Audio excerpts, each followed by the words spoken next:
네, 사랑하는 성도 여러분, 성령 강림 주일입니다. 오늘도 우리 성령 하나님의 위로하심과 함께하심이 여러분 삶을 인도하시기를 축원합니다. 성령 강림 주일을 맞게 되면 우리는 늘 성령의 임재를 사모합니다.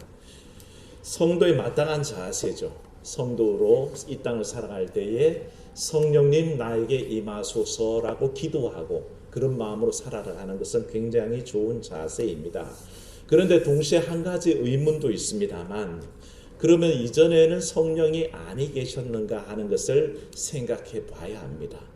성령 강림주일에 성령께서 내게 오시기를 구할 때에 그러면 그전에는 성령님이 아니 계셨습니까? 여러분 삶의 성령님은 어디 계셨습니까? 성령 강림주일을 맞이하는 그때만 여러분 삶에 오시는 겁니까? 우리가 그 점을 먼저 생각해 볼 필요가 있다고 생각합니다. 성령의 시대라고 보통 얘기할 때 사도행전의 시대에 특별히 오순절 다락방에서 120문도가 성령을 받으면서 성령 강림주일을 기념하기 시작했고, 그렇게 해서 사실은 성령의 시대가 열렸다. 그리고 교회가 열리게 됐다라고 보통은 얘기합니다. 하지만 사도행전의 이 성령의 시대가 열리기 전에 성령은 이미 우리와 함께하고 계셨습니다. 언제부터요? 창세 때부터 있었습니다. 아니, 창세 이전부터 함께 하셨죠. 성부, 성자, 성령 하나님께서 존재하신 양식 자체가 이미 창세 이전부터 성부, 성자, 성령께서 한 하나님으로 우리와 함께 하셨습니다. 그때부터 성령은 함께 하셨죠. 그래서 태초에 천지를 창조하시는 그 현장에도 성령은 계셨고, 출애굽에서 모세가 이스라엘 인도할 때도 성령의 인도하심이 그대로 있다는 것을 알게 됩니다. 기록되어 있는 사사기 또 역사 시대를 지나가서 열왕기, 역대기 수많은 증언 속에 성령은 나타나고 있고요. 시편 그런 서가서에도 역시 성령에 대한 고백은 나타납니다. 대부분의 예언서에도 성령의 나타남을 증언하고 있습니다. 그래서 성령이란 단어가 구약에만 해도 수도 없이 나타나고요. 성령과 똑같은 말로 쓰고 있는 하나님의 영이라는 말은 구약 성경 전체로 447번이나 등장하는 말입니다. 그러니 성령이 무슨 신약시대에 새로 나타난 것처럼 우리가 얘기한다는 것은 어불성설입니다. 오히려 성령께서는 늘 함께 하셨고요. 특별히 복음서에 넘어와도 복음서의 말씀 속에 하나님의 영이라는 말이 139회가 나타납니다. 예수님의 공생애 동안에도 벌써 139회나 성령이 거론되고 있다는 것은 우리가 주목해야 되는 얘기죠. 천지를 창조하시던 그 순간부터 운행하시던 성령께서 예수님께서 공생애를 진행하는 동안에도 여전히 활동하고 계셨습니다. 사도행전을 통해서 새롭게 임재하셨고 새로 활동하신 게 아니라 그 전부터 임하셔서 활동하고 계셨던 거죠. 쉬운 예로 생각해 보십시오. 예수님이 잉태된 것은 뭐에 의했습니까? 성령에 의해서 잉태되었죠. 예수님께서 시험 받을 때 광야로 이끌림 받을 때도 누가 인도하셨습니까? 성령께서 인도하셨습니다. 세례를 받으시고 요단강에서 올라올 때도 성령은 비둘기 모양으로 예수님 위에 임하는 장면이 이미 있습니다. 그러니 사도행전에 오순절에 임하신 성령 강림 사건 이전에 이미 성령은 존재하고 있었고 함께하고 있었던 것을 우리가 알게 됩니다.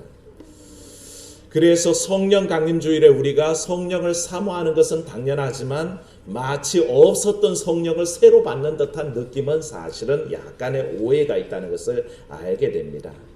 특히 창세전부터 함께 하셨던 성령께서 보혜사 직분을 마치시고 승천하시는 예수님을 이어서 또다시 보혜사의 역할을 하러 오셨다 하는 것을 우리가 바라볼 때에 마치 성부 하나님, 성자 하나님, 성령 하나님이 시대를 나눠가면서 번갈아 나타나는 듯한 그런 이미지는 우리가 잘못하면 양태론적인 이단 사설에 빠지기가 참 쉽습니다.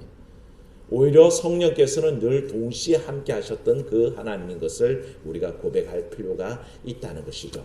그래서 오늘 우리 소망 울타리 설교를 하면서 아이들과 설교 말씀을 주고받으면서 한 가지 깨달은 것이, 우리가 교회를 다니고 있지만 성령의 임재와 성령의 역사하심에 대해서 잘 알지 못하는구나. 오래 다녀서 다 알고 있는 것 같은데 실제로는 잘 모른다는 것을 새삼 깨닫게 됐습니다. 그래서 성령의 임재는 우리 삶에 어떤 의미가 있으며 과연 성령과 동행하는 삶은 어떤 삶인지를 누구든지 자신 있게 말할 만한 그런 분들이 드물다는 것을 알게 되죠. 우리가 잘 아는 사도 바울을 예를 들어서 한번 살펴볼게요. 사도 바울은 우리가 잘 아는 이방의 사도 아닙니까? 특별히 성령과 동행하는 삶을 살았던 사람입니다. 그럼에도 불구하고 로마서 7장에 가면 그런 복음과 율법의 관계를 설명하면서 그렇게 얘기합니다. 복음의 삶을 그는 생각하기를 새로운 영이 자기를 주장하는 삶이라고 고백하거든요. 새로운 영, 하나님의 영, 성령, 예수의 영이 자기를 주장하는 삶이 복음의 삶인데 그 이전의 삶을 율법의 삶이라고 정의할 수 있습니다. 그런데도 불구하고 그가 고백하는 것은 로마서 7장 6절을 보면 이제는 우리가 얽매였던 것에 대하여 죽었으므로 율법에서 벗어났으니 이러므로 우리가 영의 새로운 것으로 섬길 것이요 율법 조문에 묵은 것으로 아니할지라 라고 그렇게 고백합니다. 그런 고백 속에 사도 바울이 고민하는 게 뭐였냐 하면 복음이 지배하는 성령이 인도하는 그 삶을 살기를 원하고 있는데도 불구하고 자기 속에서 일어나는 또 다른 모습이 있다는 것을 알게 됩니다. 그래서 로마서 7장 15절에 뭐라 그러냐면 내가 행하는 것을 내가 알지 못하노니 곧 내가 원하는 것은 행하지 아니하고 도리어 미워하는 것을 행함이라 그렇게 얘기합니다. 성령이 인도하는 삶, 예수의 영이 인도하는 삶을 살기를 간절히 원하는데도 불구하고 옛날 자기 습관대로 옛날 율법의 매인 삶에 이끌려가는 자기의 곤혹스러운 모습을 바라봅니다. 그래서 바울이 뭐라 그러냐면 오호라 나는 곤고한 사람이로다 이 사망의 몸에서 누가 나를 건져내랴 한탄하는 거죠. 그게 바울의 모습입니다. 그게 이방의 사도라고 그 위대한 바울조차도 그와 같은 고민을 한다 그러면 오늘 이 땅을 살아가는 모든 그리스도인들이 사실은 그런 고민에 빠지는 것은 당연하다는 거죠. 성령의 감동받은 삶이 뭐지? 성령이 나를 인도하신다는데 그 인도하심이 과연 뭐지라는 고백이 나올 수밖에 없다는 것을 생각하게 됩니다. 그래서 오늘은 좀 더 도대체 뭐가 성령 충만한 삶인가라는 것을 한번 가지고 생각해 보려고 그러고요. 나의 죄된 성령 충만한 삶이 나의 죄된 생각 다 사라지고 오직 하나님의 영 예수 그리스도의 영이 인도하시는 삶이 내 모든 삶의 머리와 사고방식 그 모든 것들을 지배하는 삶이라고 생각하는데 그렇지 못한 현실 때문에 자주 드러나는 내 모습 때문에 자주 내 이기심으로 살아가는 내 모습 때문에 욕심이 가득한 내 모습 때문에 아하 나는 성령 충만하지 못한가 봐 라고 자책하기도 하고 또 남들의 모습을 보면서 뭐라고 생각합니까? 저 사람이 저러는 거는 성령 충만하지 못해서 저래 라고 함부로 우리가 참 판단하는 것을 보게 됩니다. 이런 경향들은 다 성령 충만에 대한 오해에서 생겨난 것입니다. 성령께서 우리에게 오셔서 뭘 하시는지를 정확하게 알지 못하기 때문에 우리가 자기 삶을 늘 성령 충만하지 못하다라고 판단하기도 하고 남의 삶을 성령 충만하지 않다라고 깎아내리기도 한다는 것이죠. 그래서 오늘 이 시간에 제일 먼저 과연 내가 생각하고 있는 성령 충만이란 건 뭘까라는 것을 먼저 한번 생각해 보셔야 됩니다. 약간의 오해들이 있습니다. 성령 충만 자체를 성령이 내비치는 은사들로 바로 직대입하는 경우가 그렇습니다. 성령의 은사와 성령의 충만하다는 것은 전혀 사실은 다른 말인데 우리는 나타나는 성령의 은사들을 가지고 그게 성령 충만의 증거의 전부라고 생각할 때가 많습니다. 오순절 성령의 임재를 체험한 사람들이 방언을 말하며 길거리로 달려나가서 복음을 담대하게 전하면서 성령 강림절의 기원이 된 것은 사실입니다. 그 일로 말미암아 성령 강림절이 시작됐죠. 그런데 그런 성령의 체험에 관한 것에 사실 우리가 고린도전서 12장 14장을 공부하면 자세히 알게 됩니다. 성령의 은사가 뭔지, 성령 충만의 증거들이 어떻게 나타나는지를 깨닫게 됩니다. 그런데 이미 한 차례 고린도 전서를 강의하면서 말씀드렸지만 제가 기회가 되면 다시 한번 나중에 이걸 가지고 자세히 설명하겠습니다만 오늘은 논점이 거기에 있지 않아서 개략적으로만 말씀드립니다. 성령의 은사는 다양하게 누구에게든지 나타나는데 성령의 은사는 성령께서 교회의 덕을 세우기 위해서 여러 사람에게 각각 다양한 은사로 나타난다는 겁니다. 요는 뭐냐? 성령의 은사들, 성령의 임재, 성령 충만의 증거는 획일적이지 않다는 것입니다. 똑같은 모습으로 일어난다면 마치 우리는 영혼 없이 다른 어떤 지배하는 것에 의해서 아바타처럼 행동한다는 말이 되는 것이죠. 성령의 은사는 그렇지 않고요. 성령의 역사는 그렇지 않습니다. 고린도전서 12장 28절 이하에 사도 바울은 이를 정확하게 얘기하는데요. 뭐라고 얘기하냐? 하나님이 교회 중에 몇을 세우셨으니 첫째는 사도요, 둘째는 선지자요, 셋째는 교사요, 그 다음은 능력에 관한 자요, 그 다음은 병 고치는 은사와 서로 돕는 것과 다스리는 것과 각종 방언을 말하는 것이라. 이렇게 말씀하신 다음에 대묻습니다. 다 사도겠느냐? 다 선지자겠느냐? 다 교사겠느냐? 다 능력을 행하는 자이겠느냐? 다 병 고치는 은사 가진 자이겠느냐? 다 방언을 말하는 자이겠느냐? 다 통역하는 자이겠느냐? 바울이 이렇게 묻는 이유가 뭘까요? 아니란 것입니다. 성령이 딱 획일적인 한 가지 모습으로 나타난다고 착각하지 말라는 것입니다. 그래서 어떤 사람들이 주장하는 대로 성령 받으면 방언을 해야 돼. 그래서 랄랄랄랄랄랄라 해야 돼 라고 그렇게 주장하는 거짓 가르침이 있습니다. 성령 받은 사람들이 뭐 스무프입니까? 랄랄랄랄라 하고 다는 게 다 거짓되고 잘못된 가르침이 전파돼서 그렇습니다. 성령의 은사라는 것은 몰개성으로 몰아가지 않습니다. 회개를 하러 몰아가지 않습니다. 오히려 성령의 은사는 성령의 뜻대로 각 사람에게 나누어져서 다양하게 나타날 수밖에 없는 것이죠. 근데 그걸 자꾸 주장하고 회귀라를 주장하는 사람들은 뭔가 잘못된 사상에 심취해 있든지 아니면 이단 사상의 영향을 받는 것입니다. 오히려 성령은 다양하게 임재한다라고 그 증거가 나타나는 것을 성경은 얘기합니다. 하지만 통일된 방향이 있습니다. 성령의 임재는 한 방향으로 움직이게 되어 있습니다. 사랑을 세우는 것, 교회의 덕을 세우는 방향으로 성령은 나타나게 되어 있습니다. 그래서 만약에 성령 충만하다는 사람이 교만하여서 교회 분란을 조장하고 남을 깔보고 영적 우월감에서 교만을 떨고 있으면 그 사람은 성령 충만이 아닌 겁니다. 자기도 모르는 악령에 사로잡혀 있는 것이지 자기가 어떤 영적인 성령의 충만함으로 자기는 영적인 세계를 보고 너희들은 다 하등의 신앙생활이야. 나만 아주 고등의 신앙생활을 하고 있어 착각하는 사람이 있다면 성령 아닙니다. 그건 악령입니다. 그런 것들을 우리가 이해하지 않고는 절대 성령을 말할 수 없다는 거죠. 그래서 성령인가 아닌가를 판단하는 것은요, 그 사람에게 사랑이 나타나는지. 그래서 바울도 성령의 은사의 최고를 뭘로 쳤냐 하면 사랑의 은사. 그래서 고린도전서 13장에 사랑의 은사를 그토록 강조했던 이유가 사랑으로 드러나게 돼 있다는 거죠. 또한 한 가지는 교회 덕을 세우는 방향으로 나타나게 돼 있다는 것입니다. 그래서 성령의 충만의 역사는 교회 평안이 나타나고 교회 사랑이 넘치도록 나타나게 돼 있습니다. 거기에서 넘어선 것은 그렇게 나타나지 않는 것은 다 성령이 아니라는 것을 우리가 충분히 알 수 있다는 거죠. 그럼에도 불구하고 또다시 나타나는 공통점이 있는 것은 뭐냐 하면 사람의 변화가 일어납니다. 성령의 임재는 사람을 변화시킵니다. 예를 들어서 성격이 급했던 사람이 성령 충만을 하게 되면 어떻게 됐습니까? 차분하고 안정적이 되게 돼 있습니다. 그런데 그 반대로 지나치게 소심하고 열정이 부족했던 사람은 성령 충만이 오면서 오히려 그 속에 담대함이 생겨나고 결단력이 생기고 용기가 생겨나도록 인도하신다는 겁니다.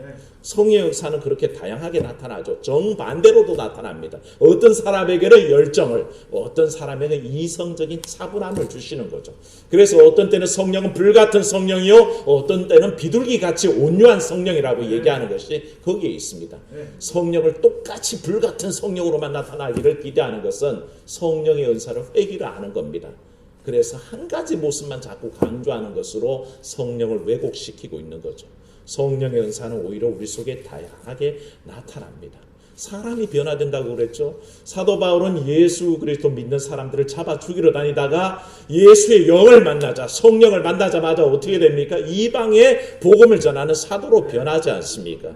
베드로가 어떻습니까? 제자들이 어떻습니까? 예수 그리스도를 통해서 성령 충만을 통해서 그들은 길거리로 나가서 복음을 전하는 담대한 사람이 되는 것을 봅니다. 그 모든 은사들, 그 모든 성령의 임재의 증거들이 어떻게 나타나느냐? 성령의 뜻대로 누구에게든지 다양한 모습으로 나타난다는 것을 우리가 알게 됩니다.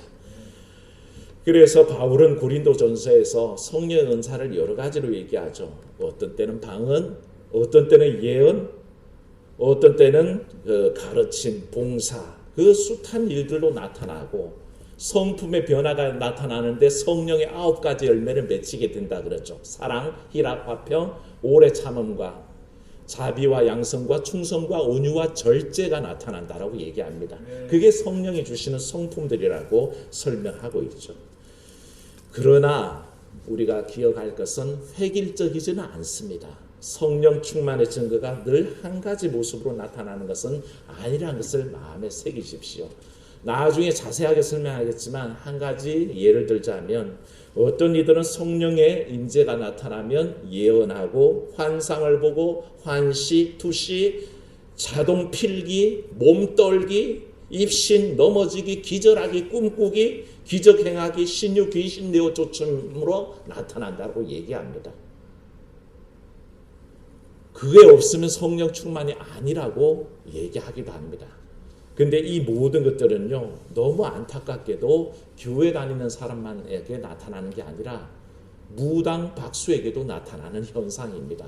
그걸 우리가 정확히 하지 않으면 무당, 성령이 임한 것을 마치 동자 신이 임한 무당으로 전락시키는 결과를 초래한다는 거죠. 그러니까 여러분들은 이 점에 대해서 자세히 늘 경계를 하시면서 그 모든 일들의 왜곡된 성령 임재의 주장들, 또 획일화시키는 한 가지 고정된 틀 속에 주장하는 것들에 대한 경계가 필요합니다. 성령 강림주를 맞이해서 그것을 염두에 두고, 그래서 성령에 나타나시는 증거가 내가 원하는 취향대로 나타난다라고 획일화시키는 잘못을 범하면 안 됩니다. 성령의 은사들은 성경이 고린도전서에서 분명히 바울을 통해서 얘기합니다. 성령께서 누구의 뜻대로? 성령의 뜻대로. 사람의 뜻대로 자기 취향대로 자기가 원하는 대로 주시는 게 아니라요. 성령께서 원하는 대로 각자의 은사를 따라 그대로 부어주신다는 겁니다. 그래서 가르침이 필요한 사람은 가르치는 은사로, 예언이 필요한 사람은 예언의 은사로, 어떤 사람에게 사도로, 선지자로 그렇게 다르게 나타나는 것을 전제로 놓고 얘기합니다. 혹시 성령의 충만함에 관해서 더 알고 싶은 분들은 제게 오시면 자세하게 상담해 드리도록 하겠습니다. 그러면서 오늘 성령의 말씀이 주시고 있는 성령의 임하심에 관한 이 구절은 우리가 보다 더 성령의 임재에 관해서 넓은 지평을 갖게 합니다. 편협하게 만드는 것이 아니라 우리가 그저 성령의 충만 은사의 현상들만 가지고 성령을 얘기했었는데 사실은 성령의 임하심은 더 넓은 지평을 갖고 있다는 것을 볼 수 있는 대목이 아닌가 합니다. 말씀으로 들어가면요, 오늘의 말씀은 보통 얘기하기를 다락방 설교라고 얘기합니다. 예수님에게는 그런 설교들이 있잖아요. 산에서 설교하셨던 산상수훈 산상설교가 있고, 누가복음에는 평지에서 행하셨던 평지 설교가 있죠.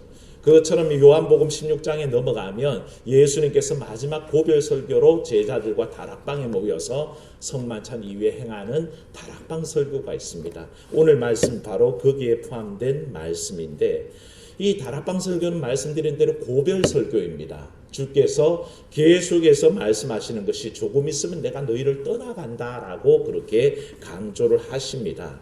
그러면서 그 강조하시는 말씀 속에 담겨 있는 것은 제자들의 삶을 굉장히 걱정하고 계신다는 겁니다. 아니, 오히려 제자들이 자기의 삶을 두려워하고 근심 걱정하는 것을 두려워하고 계시죠. 그걸 염두에 두고 계시고 말씀하고 있는 것을 보게 됩니다. 앞으로 어떤 고난 받을지 어떤 환난을 겪을지 뻔히 예상되는 상황 속에서 주님은 위로하시기를 걱정할 필요 없다.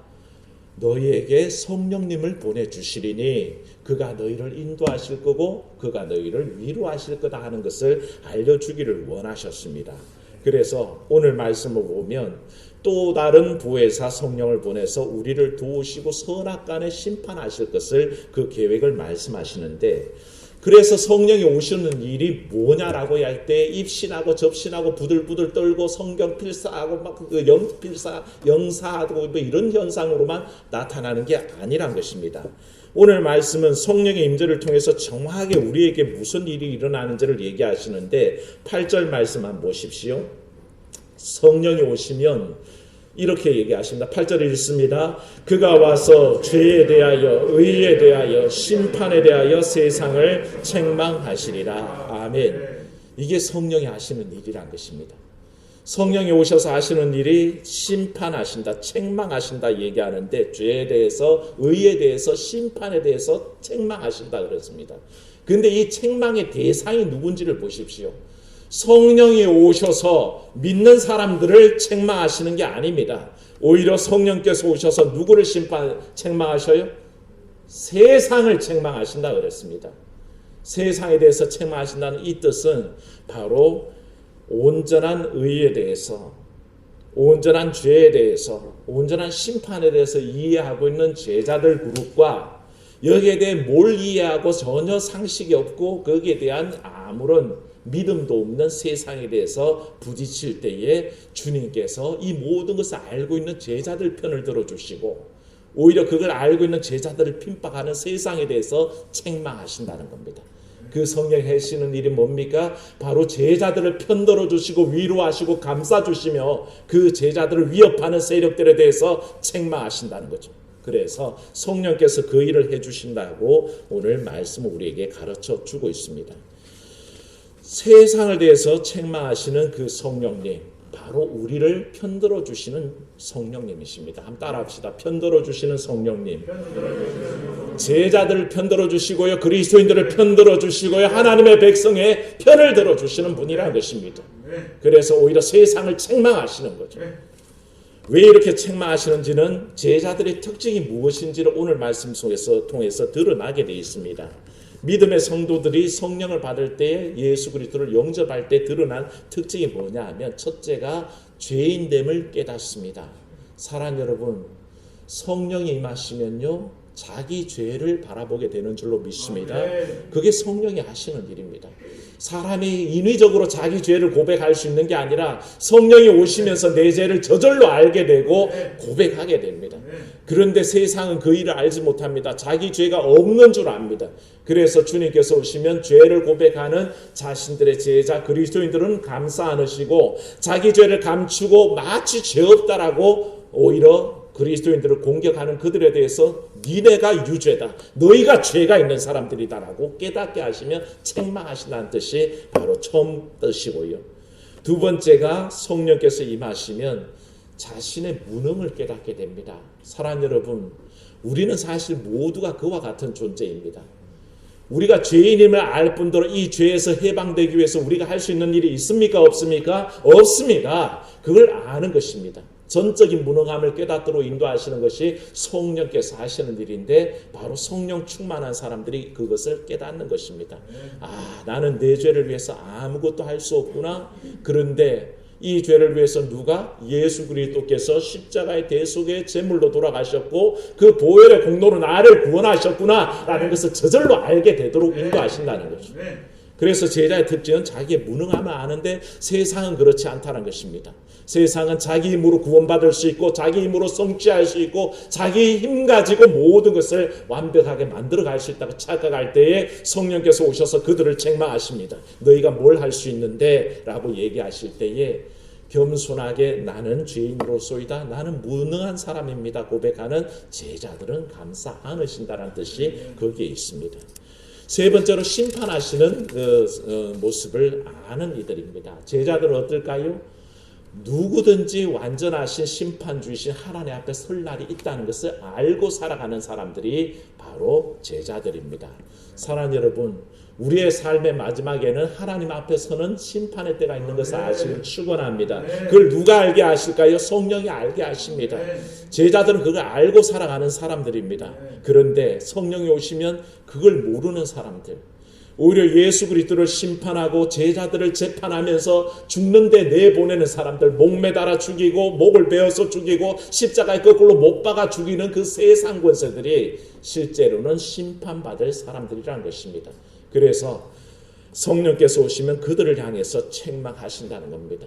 자기가 죄인인 줄도 모르고 자기의 무능함도 모르고 자기들이 심판받을 자인자들을 모르는 그들을 향해서 오히려 성령께서는 책망하신다고 그렇게 얘기하시고 계시는 거죠. 바꿔 얘기하면 성령이 임하시면 우리 모두가 우리 죄를 깨닫고 우리의 무능함을 깨닫고 우리 모두가 심판답에 설 것을 우리에게 알려주신다라고 그렇게 말씀하고 계신 거죠. 그러니 성령을 어떤 은사들에 나타나는 그런 현상에만 집중할 게 아니라 성령이 임하심을 우리에게 궁극적으로 일어나는 변화를 주목해서 보셔야 합니다. 그래서 성령의 사역은 구체화되는 모습이 있습니다. 이와 같이 죄인됨을 깨닫고 또 의에 대해서 알고 심판에 대해서 깨닫도록 하시는 일이 뭐냐 하면 13절 말씀 한번 보십시오. 13절 말씀 읽습니다. 그러나 진리의 성령이 오시면 그가 너희를 모든 진리 가운데로 인도하시리니 그가 스스로 말하지 않고 오직 들은 것을 말하며 장래 일을 너희에게 알리시리라. 아멘.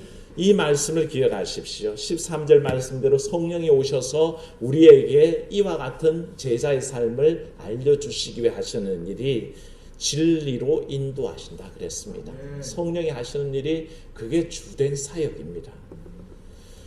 제자들은요, 사실 예수님을 잘 이해하지 못한 사람들이었습니다. 예수님의 공생애 동안에 제자들이 예수님을 제대로 이해했느냐? 절대 그렇지 않습니다. 그들은 제대로 이해하지 못했습니다. 십자가 사역도 이해하지 못했고요. 사흘 만에 부활한다는 사실도 깨닫지 못했었습니다. 전혀 주님의 생각을 알지 못했고 엉뚱한 생각만 했죠. 오히려 예수님께서 나라를 회복하시기만 하면 내가 좌편에 나는 우편에 앉아서 권력을 한번 얻어보겠다는 생각만 하고 살았던 사람들입니다. 전혀 알지 못했습니다. 그런데 그들을 향해서 성령께서 오시면 진리로 인도하신다 그랬습니다. 사실 사랑하는 여러분, 진리는 예수 그리스도인 것을 믿으시기를 축원합니다. 다른 진리가 없습니다. 성령께서 오셔서 알게 하시는 것은 이 제자들이 예수 그리스도를 전혀 이해하지 못했는데 성령이 오셔서 이제는 예수 그리스도를 완벽하게 이해하게 하고 그 진리를 향해서 인도한다라고 말씀에 가르쳐 주는 겁니다. 그래서 어떻게 됐습니까? 진리로 인도받은 제자들의 삶이 변화됩니다. 그전에 겁을 냈던 그들이 길거리에서 담대하게 복음을 전하고요. 공의 앞에 사로잡혀가도 그 앞에서 떳떳합니다. 내가 사람들 앞에 하나님 앞에서 사람을 좋게 하랴 하나님을 좋게 하랴 판단하라. 그렇게 담대히 얘기하는 모습으로 변화되는 것을 보게 되죠. 그래서 진리로 인도받은 그들은 오히려 매맞는 일에 십자가에 매달리는 일에 목베임 당하는 일에 언제든지 자기를 놓을 수 있는 사람이 됩니다. 그와 같이 진리로 인도하시는 성령의 사역을 우리가 또한 사모하고요. 둘째로는 14절 말씀 한번 같이 읽습니다. 그가 내 영광을 나타내리니 내 것을 가지고 너희에게 알리시겠습니다. 아멘. 그가 오시면 성령이 오시면 내 영광을 나타낸다라고 말씀하셨습니다. 성령께서 임하시기 전까지 제자들이 살던 방식은요, 자기를 위한 삶입니다. 자기 목숨 부지하는 데에 목매달았습니다. 비겁하게 숨는 일에만 관심이 있었던 사람들입니다. 그런데 성령이 오시다 어떻게 됩니까? 그들은 오직 한 가지 목표를 통해서 움직이기 시작합니다. 하나님의 영광 드러내려고, 그리스도의 영광 드러내려고 그것을 자기의 전 생애의 목표로 바꿔버립니다. 그래서 하나님의 영광 돌리는 삶이 나타나죠. 사도 바울이 어떻겠습니까? 그전까지는 개인의 영역만 쫓아 살았습니다. 율법의 최고봉에 올라서 율법에서 지도자의 위치에 올라가기를 원했습니다. 가말리엘 수에서 수학을 했고요. 나름대로 율법의 완성자로서 위대한 사람으로 추앙받기를 원했는데 어느 날 성령의 인도하심을 딱 받고 보니 하나님의 영광을 위해서 사는 삶이 뭔지를 알게 된 겁니다. 그래서 그때부터 뭡니까? 자기 목숨 내놓고 예수 그리스도를 증거하러 다니지 않습니까? 제자들 마찬가지입니다. 성령이 임하시자 더 이상 자기를 돌보지 않습니다. 비겁하게 숨지도 않습니다. 나의 삶과 죽음이 상관없었습니다. 오직 주의 영광을 위해서 길거리로 쫓아나갔고 그 말씀에 복종하여 살았던 것을 보게 됩니다. 뭡니까? 삶의 목적이 달라진 거죠. 삶의 목적이 뭐가 됩니까? 하나님의 영광을 위해서 살도록 그렇게 변화된 것을 봅니다. 사랑하는 여러분, 처음 질문으로 다시 돌아가 봅니다. 도대체 우리는 성령 충만의 증거를 어떻게 압니까? 방언하면, 예언하면, 신비한 환상 보면 그게 성령 충만의 증거의 전부라고 생각하십니까? 그렇지 않습니다. 성령의 뜻대로 나타나기 때문에 그것도 일부러 나타납니다. 그게 영 아니다라는 말씀이 아닙니다. 성령의 역사가 그렇게 나타날 수 있는 것은 성령께서 하시니까 사람이 함부로 말할 수 없습니다. 그럼에도 불구하고 더 넓은 눈에서 바라볼 때 성령의 임재의 현상들이 바로 이와 같이 우리의 삶의 방향을 그리스도를 향하게 만들고 우리의 삶의 목적을 그리스도의 영광을 위해서 살도록 인도한다는 겁니다. 그게 내 속에 있다면 여러분들은 성령 충만하신 겁니다. 여러분들이 나의 죄를 깨닫고 나를 구원하시는 이가 하나님의 은혜요, 그리스도의 대속의 은혜요. 또한 내가 하나님 앞에 심판 앞에 설 때가 있다는 것을 알고 고백할 수 있다면 그게 성령 충만한 것을 믿으시기를 축원합니다. 성령 충만을 신비 현상으로만 보지 마십시오. 우리의 신앙의 일반 삶 속에 우리가 영위하고 있는 죄인의 고백, 내가 무능한 존재, 내가 하나님의 심판대 앞에 설 것을 자백하고 고백하는 그 모든 일들에 성령은 충만하게 드러나도록 인도하신다는 겁니다. 사랑하는 여러분, 그 질문 속에 이제 대답을 우리는 얻었습니다. 성령 충만하십니까? 네, 성령 충만합니다. 내가 죄인임을 고백할 때, 내가 그리스도의 은혜로 구원받음을 알고 있을 때, 내 입술로 예수 그리스도를 주라 시인할 때에 성령은 이미 우리 가운데 임한 줄로 믿습니다. 그 통해서 우리에게 얘기하시는 것은 오늘 읽진 않았는데 20절 말씀 한번 보시기 바랍니다. 20절 말씀 읽어봅니다. 내가 진실로 진실로 너희에게 이르노니 너희는 고가고 애통하겠으나 세상은 기뻐하리라. 너희는 근심하겠으나 너희 근심이 도리어 기쁨이 되리라. 아멘. 예수께서 떠나가시고 승천하시면 잠시 제자들 속에 근심이 일어납니다. 주님이 아니 계시는구나 하는 그 근심 때문에 힘들어합니다. 그런데 약속하신 보혜사 성령이 임하는 그 순간에 오히려 그 근심이 변하여 뭐가 된다고요? 기쁨이 된다 그랬습니다. 무슨 기쁨일까요? 제자들이 상황이 바뀌었습니까? 나라가 이스라엘이 로마를 물리치고 나라가 완전히 회복됐습니까? 아니면 제자들이 갑자기 떼부자가 됐습니까? 아니면 권력을 쟁취하기라도 했습니까? 아니요, 전혀 그런 일은 없었습니다. 오히려 죽도록 맞기도 하고 옥에 갇히기도 하고 말로 할 수 없는 고통을 겪었지만 오히려 성령 충만함으로 말미암아 그들의 삶이 근심이 아니라 기쁨으로 바뀌는 역사가 나타났다는 것입니다. 그게 놀라운 일인 것입니다. 성령 충만은 우리의 상황이 바뀌어졌다는 것을 의미하지 않습니다. 어쩌면 우리 상황은 그대로일 수도 있습니다. 당장 성령 충만이 임했다고 코로나가 내일 끝나는 게 아닙니다. 우리는 앞으로 1년 이상 더 코로나 가운데 살아야 할지도 모릅니다.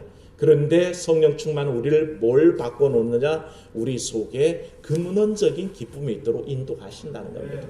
그 기쁨을 누리시는 여러분 되시기를 바랍니다.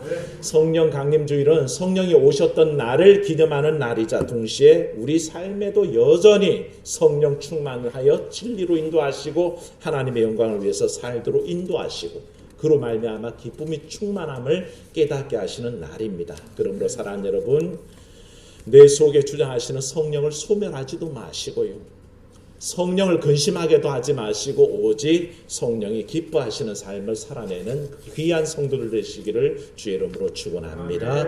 기도합니다. 은혜로우신 하나님 아버지,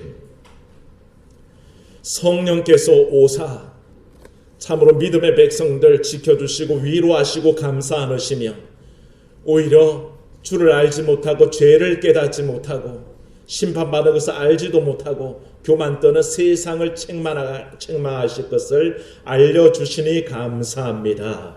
그 성령의 충만 속에 살아가게 하시고 성령의 인도 속에 살아가도록 역사하여 주시옵소서. 하나님, 우리에게 지혜 주사 성령 충만이 무엇인지 헷갈려 할 때에 오히려 내 속에 예수 그리스도를 주라 시인하고 오히려 주 앞에서 내 죄인됨을 깨닫고 오히려 그 구원의 공로를 인정하는 그 삶이 성령 충만인 것을 알게 하여 주시옵시고, 지금까지 내 영광을 위해서 살았다면, 내 일신의 영욕을 위해서 살았다면 이제 주를 위해서 살도록 인도하옵소서. 그것이 바로 성령 충만의 증거인 것을 깨닫도록 역사하여 주시옵소서. 주 예수님 이름으로 기도하옵나이다. 아멘.